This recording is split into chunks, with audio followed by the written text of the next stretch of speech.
We are now headed into the last month of summer and therefore the last video for the series, going over the last batch of movies coming out. First up is a smaller Disney movie compared to the blockbusters they've been putting out recently, Christopher Robin. This is a Winnie the Pooh movie that looks to aim for both kids and adults, thanks to the story where I guess Pooh and his friends need to save Robin from being overworked. I guess it showed them like going into Christopher Robin's world and all that, so that's how they look. So I assume that's what the story's going to be. Anyway, I thought the trailer looked good, so if the reviews are good, I do expect it to do well. The last Winnie the Pooh movie came out in 2011, however, and did not do well at all, coming in at 26 million domestic and 33 million worldwide. However, this is not a good comparison as 2011 was a very different box office, and it was only released in 2,600 theaters between US and Canada, compared to the estimated 3,500 theaters for Christopher Robin. Also, the genres are kind of not the genre, but the style is different. That one was a classic 2D animation like you'd see on TV. This one is live action movie with CGI characters, a la Beauty and the Beast, Pete's Dragon, stuff like that. So they are different style movies. So my prediction for it will be 120 million domestic and 300 million worldwide. Next up is TheDarkest Mind, a youth action movie in the vein of Hunger Games and Divergent series. I don't have too much to say about this, but basically the movie is about 2 years late, and unlike the Hunger Games, I'm not expecting a lot of hype for it on social media.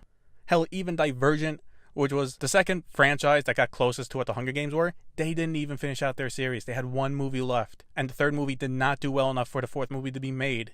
They announced a TV movie instead, and that still hasn't come out. So this is gonna bomb hard. Coming in at 35 million domestic and maybe, but probably around 100 million worldwide. There haven't been a lot of comedies this summer, but The Spy Who Dumped Me plans to change that. The trailers have looked decent and has had a solid leading duo of Mila Kunis and Kate McKinnon. Since there is not much happening here in August, if the movie is received well, expect it to have good legs and make for a decent amount of money. My prediction for The Spy Who Dumped Me will be 65 million domestic and 135 million worldwide. Now there has been very little promotion for this horror movie, Slenderman. That's right, a horror monster made famous by the internet is getting a movie about 5 years too late. With very little promotion this late, and the fact that this movie is coming in way too late into theaters, I expect this to bomb hard. 15 million domestic and 40 million worldwide.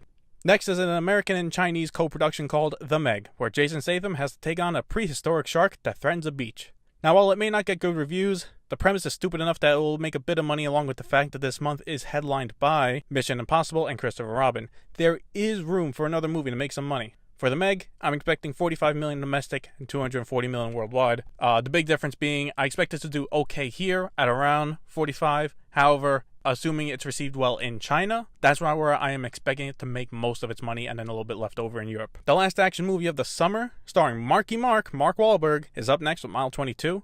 The trailers have heavily shown some action, so if it's reviewed well, expect it to make a modest amount of money. A decent action movie never goes wrong.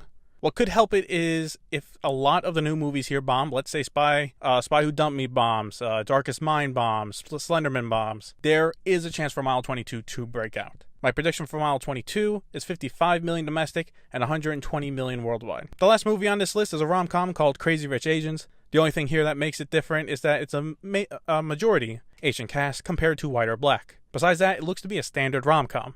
I don't know how this will do internationally, but I feel it won't do great in the countries in Asia because over there, to them, this is just a standard rom-com. So they might not be as interested in it as compared to America. For that reason, I'm going to go with 50 million domestic and 125 million worldwide. So, that is it. 4 videos, 4 months.